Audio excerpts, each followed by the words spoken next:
प्रारब्ध पहले रचा, पीछे रचा शरीर।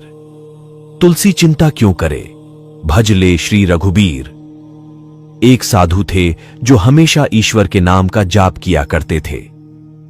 बुजुर्ग होने के कारण जब भी गुरुजी को शौच, स्नान आदि के लिए जाना होता था, वे अपने शिष्यों को आवाज लगाते थे और शिष्य ले जाते थे। धीरे धीरे कुछ दिन बाद शिष्य 2-3 बार आवाज लगाने के बाद भी कभी आते, कभी और भी देर से आते। एक दिन रात को निवृत्त होने के लिए जैसे ही गुरुजी आवाज लगाते हैं, तुरंत एक बालक आता है और बड़े ही कोमल स्पर्श के साथ गुरुजी को निवृत्त करवाकर बिस्तर पर लेटा जाता है। अब ये रोज का नियम हो गया।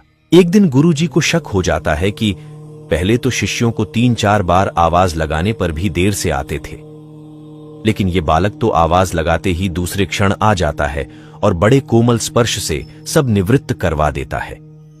एक दिन गुरुजी उस बालक का हाथ पकड़ लेते हैं और पूछते कि सच बता, तू कौन है? मेरे शिष्य तो ऐसे नहीं हैं। बालक के रूप में ईश्वर ने साधु को अपना वास्तविक रूप दिखाया। साधु रोते हुए कहते हैं, हे प्रभु, आप स्वयं मेरे निवृत्ति के कार्य कर रहे हैं। यदि आप मुझसे इतने प्रसन्न हो तो मुझे इस कष्ट से मुक्ति ही दे दो ना। प्रभु कहते हैं, प्रत्येक व्यक्ति को उसके कर्मों के अनुसार जीवन मिलता है और वह अपने कर्मों का फल भोगता रहता है। यही कर्म फल का सिद्धांत है।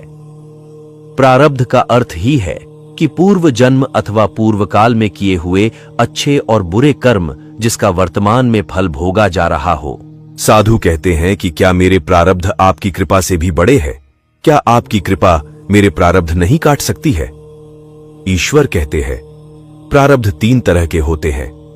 मंद प्रारब्ध मेरा नाम जपने से कट जाते हैं। तीव्र प्रारब्ध किसी सच्चे संत का संग करके श्रद्धा और विश्वास से मेरा नाम जपने पर कट जाते हैं, किंतु तीव्रतम प्रारब्ध भुगतने ही पड़ते हैं। प्रभु कहते हैं कि मेरी कृपा सर्वोपरि है, ये अवश्य आपके प्रारब्ध काट सकती है, लेकिन फिर अगले जन्म में आपको ये प्रारब्ध भुगतने फिर से आना होगा। यही कर्म नियम है। लेकिन जो हर समय श्रद्धा और विश्वास से मुझे जपते हैं, उनके प्रारब्ध मैं स्वयं साथ रहकर कटवाता हूं और तीव्रता का एहसास नहीं होने देता हूं।